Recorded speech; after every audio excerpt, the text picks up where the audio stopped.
tema que nos convoca obligatoriamente es esta tragedia que ocurrió en la noche de ayer. Y bueno, traída por todos los medios de comunicación, impresos y digitales, la tragedia abate al naco con una muerte violenta. La víctima mortal era cuñada del hijo mayor de Hipólito Mejía.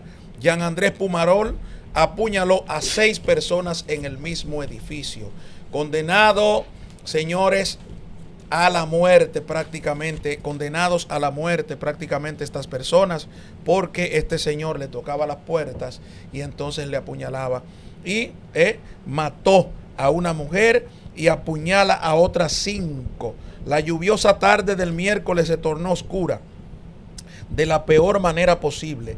Pasadas las 4 de la tarde, Jean Andrés Pumarol Fernández aterrorizó el condominio Dorado Cuarto, ubicado en el ensanche Naco. Tocó las puertas de su vecino, Yolanda Jandal Abugavil, de 70 años, y cuchillo en mano la emprendió contra ella y su cuidadora, Teresa Fabián Heredia.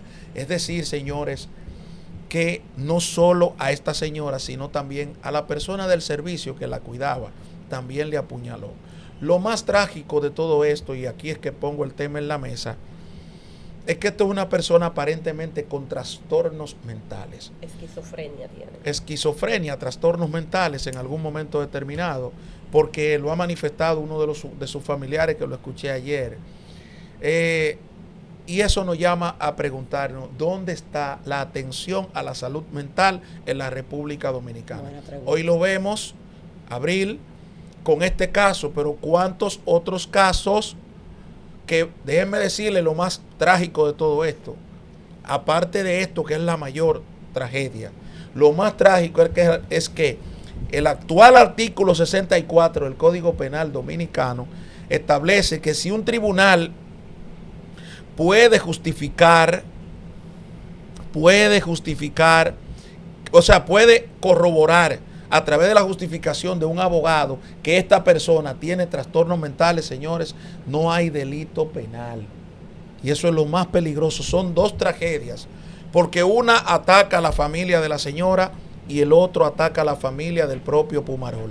Lo dejo aquí en la mesa. Él es definitivamente un inimputable, pues nunca va a pagar, como la gente entiende que debe de pagar una persona que asesina a otra. Hay que entender que él incluso atacó a su padre, Guillermo Pumarol, de 62 años, también a otro vecino que se llama Francisco Texano, de 68, y Griselda Osuna, de 48 años, y Victoria Heredia, de 36.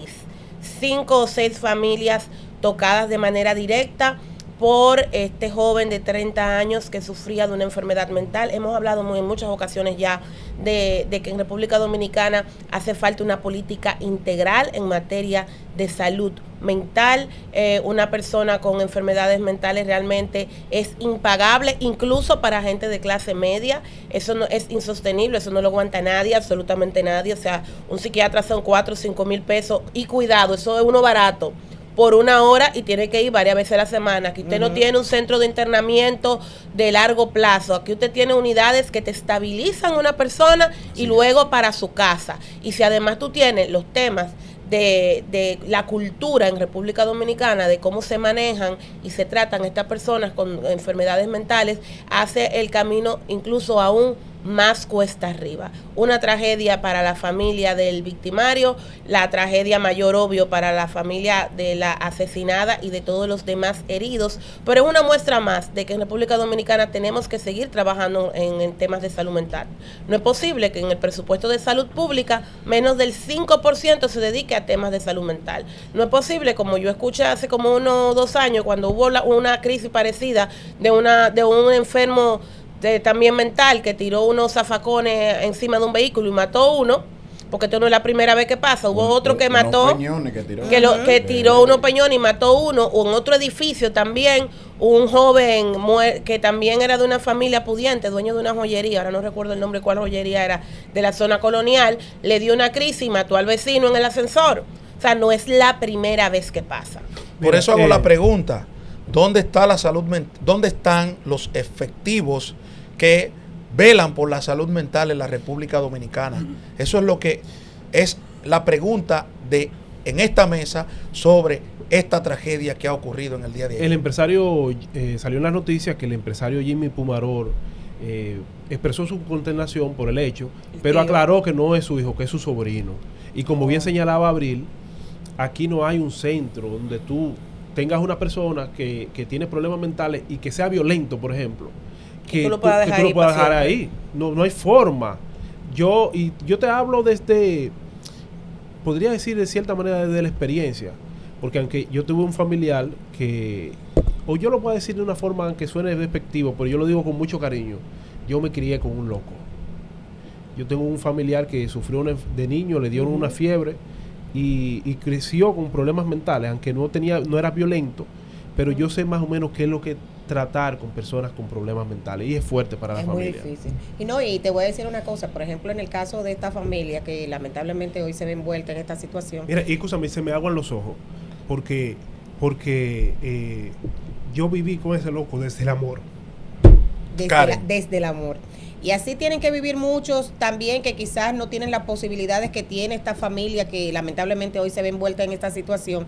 Vemos muchas familias de clase muy, muy pobre que realmente tienen que lidiar el día a día con personas que tienen este tipo de situaciones de salud mental, pero aquí vemos que el servicio para personas con problemas de salud mental es muy limitado y que todavía seguimos todos los días, Abril, hablando de lo mismo, de la cobertura médica, de los seguros médicos, que realmente a veces uno no sabe ni para qué uno tiene un bendito seguro médico, porque cuando tú lo necesitas no está ahí. O sea, o cuando tú requieres un servicio especial, como es el caso de la salud mental, no lo tiene. Y hablando, por ejemplo, de este mismo caso de salud mental, se nos está yendo un poquito de lado también la situación que vivimos hace poco con el YESET, que aquí hay mucha gente padeciendo de salud mental luego de este proceso, toda esta crisis de estrés que la gente vivió post YESET, que también esto que vemos ahora de salud mental, que ya era un tema ya que él tenía, ¿verdad?, anterior, porque él tenía ya una enfermedad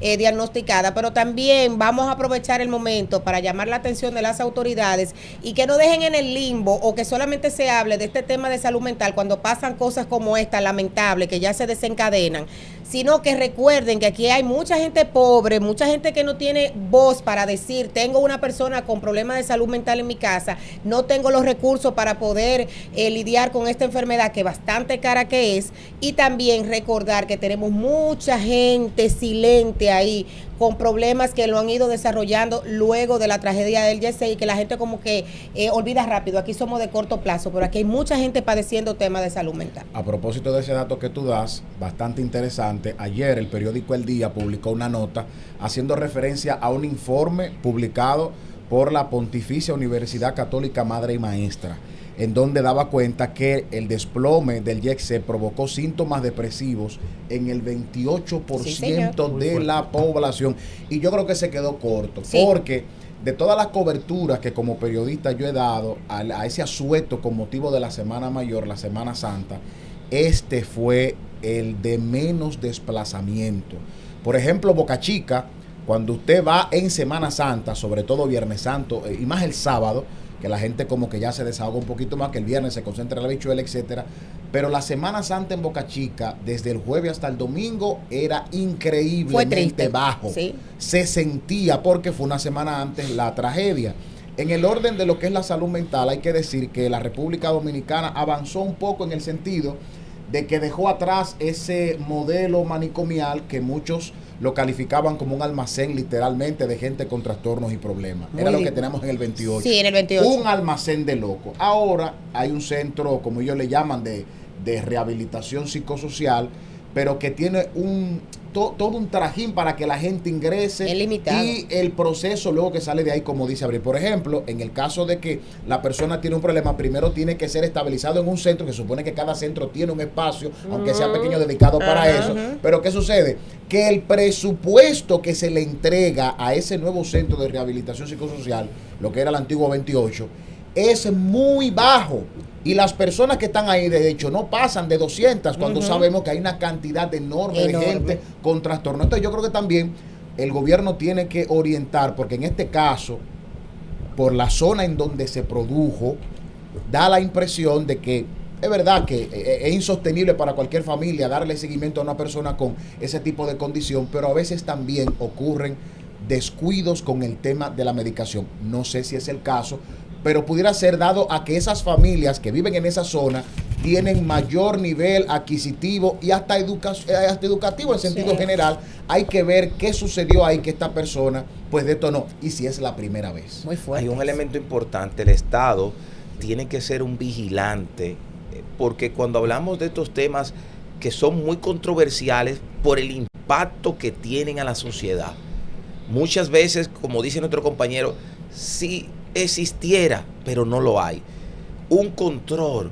un mecanismo, vuelvo a repetir, una vigilancia, podemos evitar un porcentaje menor de estas tragedias. Hoy, el sector naco, toda la sociedad dominicana, consternada con esta situación, pudimos observar a la alcaldesa, a las autoridades, cuánta conmoción del pueblo dominicano, que si nosotros hacemos un análisis a nivel legal por este cuadro que tiene esta persona de salud mental, ¿qué pasa en este aspecto? Son circunstancias que modifican la responsabilidad penal, se convierten en una eximente que hoy, si bien es cierto que existe, no menos cierto es que existe un golpe muy fuerte a la sociedad dominicana. Hay un dato, bueno, después de abril, que tiene un dato interesante que señalar. Miren, República Dominicana, según un estudio, tiene un 20% de la población que padece algún tipo de trastorno de salud mental. Y chisme lo encuentro. Ansiedad, depresión, bipolaridad, esquizofrenia. Estamos hablando que ya diagnosticados y reportados específicamente tenemos 570.312 casos de ansiedad, 464.164 casos de depresión, 80.000 personas diagnosticadas con esquizofrenia y representan los problemas mentales entre el 20 y el 30% de la carga de enfermedad de entre los de 10 años y 45 años, según la OMS. De un 80 a un 90% de los médicos que trabajan estos temas y que han sido entrevistados, se estima que la prevalencia real podría estar incluso por encima del 20% que los organismos internacionales especifican. Pero ¿tú sabes qué es lo peor? Sí. Que la persona encargada de los temas de salud mental del Servicio Nacional de Salud renunció. Miren, hace señores, tiempo y todavía el cargo está vacante. Pero José Ariel, mira, eso yo lo grabé pasando el puente Juan Bosch. Ay, hombre. Pero usted sabe lo peor de todo esto, Dios. que a esa persona que ustedes ven en el puente Juan Bosch y en la mayoría de los puentes, porque lo vemos también en los en los túneles, lo lleva un grupo de desalmados y delincuentes y lo pone ahí. Lo explotan así. Lo explotan ahí. Entonces aquí se vive, aquí se protegen más los animales, que no estoy diciendo que no se protejan los animales, que hasta los propios seres humanos. ¿Por qué? Porque vemos ahora un sometimiento de una persona que lanzó un perrito de un 11º piso.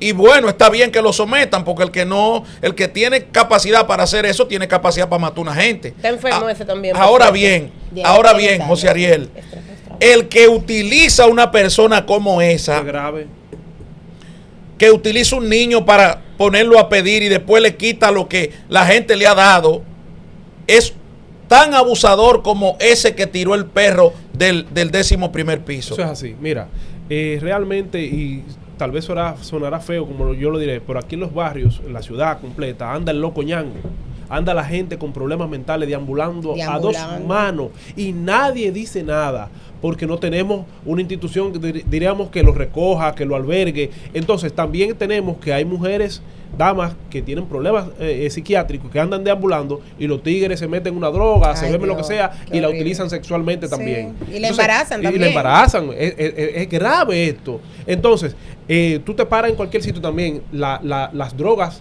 desatan problemas mentales.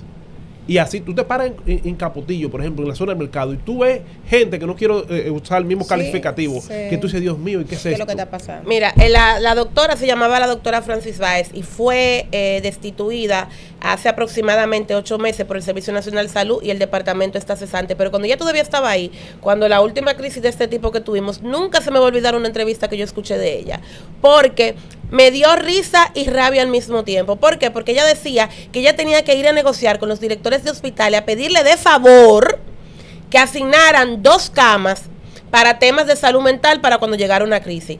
¿Qué me indicaba esto a mí? Que no había una política pública desarrollada dentro del Servicio Nacional de Salud para que en cada hospital hubiese una unidad. Porque ella dijo con toda la inocencia del mundo, porque la señora no es política, lo que es psiquiatra, diciendo que ella tenía que negociar y que ella vivía negociando con los directores de hospitales para que le permitieran 2 o 3 camas para ella tenerla ahí, para que hicieran las veces de una unidad de atención de salud mental. ¿Qué te indica eso? Que no hay una política. Tú hablabas de que el 28 ya no se estaba utilizando porque era un almacén. Esa política pública se copió de los Estados Unidos. Estados Unidos en una época determinó que los hospitales eran inhumanos y lo eran, pero no es que no se necesitaban hospitales, aunque en el momento eso fue la decisión que ellos tomaron. Era que quienes manejaban esto lo veían como una forma de almacenar gente y de producir dinero. Con los años se dieron cuenta que real y efectivamente hay gente que tiene problemas mentales que no se van a estabilizar, que no se van a curar, que siempre lo van a tener. Y paulatinamente Estados Unidos fue reintegrando hospitales manejados de una manera más humana. Pero aquí copiamos la política pública inicial, pero no copiamos entonces cuando ellos... El crossover. El crossover que ellos hicieron cuando se dieron cuenta que real y efectivamente sí se necesitan unidades psiquiátricas de atención permanente, sí, no para un día ni para 2. Mira, hay un dato con ese tema y lo abordó una colega, periodista y amiga, Raiza Álvarez, del canal 37 CDN. Y en su reportaje ella decía que los hospitales, algunos, no todos como tú señalas, tienen unos centros de intervención en crisis y están distribuidos prácticamente aquí, ella señaló como 7. En el Gran Santo Domingo hay uno, Hospital Vinicio Calventi, el Jacinto Mañón, el Moscoso Puello, el Gautier, Unidad de Salud Mental Profesor Ramón Rey Ardid y el Hospital Materno Infantil El Santo Socorro, que ese pertenece todavía, esto está de Cristo Rey y el Sánchez de la Fe, en Arroyondo, en la misma. Correcto. Camino Entonces, chiquito. ¿qué detalla eso? Que las personas, cuando llegan a esos centros de intervención en crisis, en los hospitales, cuando son de fuerza mayor, entonces lo mandan al otro, al psicosocial, que era el antiguo 28. Ahí el tiempo de cada usuario, dice el reportaje de la colega Álvarez, depende de la condición de las personas. Dice, los menos afectados pudieran durar 6 meses a 1 año, mientras que los más críticos pueden durar hasta 2, pero no pasan de 2 años. Otro dato, en la actualidad, según ese reportaje, que tiene menos de 1 año, no recuerdo exactamente el mes, dice que tiene 108 pacientes con un gasto de 6,000 y pico pesos mensual cada uno, pero el presupuesto que se le destina mensualmente a eso son 2.5 millones de pesos. Ay, que no, fácilmente se va más en nómina y en gasto corriente que es necesario para que el centro pueda existir, pero que debe ser superior el que se le da en servicio a la población. Entonces ahí es que identificamos el punto crítico de que no hay una inversión. Aquí tenemos un déficit de psiquiatras, se ha dicho también en este programa. Entonces tiene que haber una política pública integral, porque lo que también revela el hecho de que hayan quitado el antiguo 28 es que muchos de los problemas de salud mental, gran mayoría, con la medicación debida, esas personas pueden vivir ahí en sociedad. Entonces lo que tiene que haber una orientación para que la gente sepa dónde acudir y que el Estado subsidie sobre todo esa familia, porque lo que tú dices es insostenible económicamente tener una gente con un problema grave de salud mental. Pero son 10, 15 mil pesos mensuales, señores, si está estabilizado. Pero, si exacto, tiene que darse atenciones varias veces a la semana, estamos hablando que sobrepasa los 50, 60 mil pesos. El sistema el sistema de salud no lo incluyó en los servicios que incluye la seguridad social. No, la entonces seguridad tú no tienes con qué pagar el psiquiatra. Es una operación, no tienes con qué pagar el psicólogo. Estética. La medicación cuesta 5 mil, 6 mil, 7 mil, 8 mil, 10 mil pesos mensuales. Eso no lo aguanta ni el diablo. Y muchas veces estigmatizamos el asunto de los problemas mentales. Sí. Miren, por otro lado, un segundito para concluir la idea. Y entonces vemos al de la acera de enfrente, vemos al otro como que a nosotros no nos puede pasar. Entonces, A cualquiera creemos se que le no nos puede- puede tocar Mire, hasta que llama a la puerta. Sí, Cualquiera cualquier que es persona, posible. Eso te iba a decir. cualquier persona en una crisis de nervio, de ansiedad, Sí. de desesperación, El estrés, el problema. el estrés. Y el estrés es lo que menos la gente, es a lo que menos las personas, en lo que prestan menos atención. la persona reciben orientación. Y un Ah, sí. desencadenante. Yo tuve la oportunidad de hablar con un fisioterapeuta y él me decía, me explicaba en el Centro Olímpico Juan Pablo Duarte, esta gente que tienen bastante tiempo, y después tuve la oportunidad también de hablar con otro doctor. Señores, de lo que los jóvenes, los empleados públicos y privados están pasando hoy en día, de las causas, de lo que puede provocar el estrés en un ser humano, señores. Y eso es una situación sumamente delicada La que enfermedad tampoco, del siglo. que tampoco se le está prestando atención. Ojalá que este caso sirva, como siempre digo, sirva de reflexión para esta sociedad, porque ahorita en 5 o 6 días Se olvida. con muerto, con tierra y flores, el muerto tiene. Es lamentable decirlo. Una noticia mata a otra, ¿verdad? Una noticia mata a otra. ¿Verdad? Todavía estamos viviendo o sufriendo las secuelas del caso Yeset. Abril trae aquí como temas otros casos que han ocurrido. Lamentable para las familias, lamentable para toda esta gente que está sufriendo en el día de hoy. Despertar política.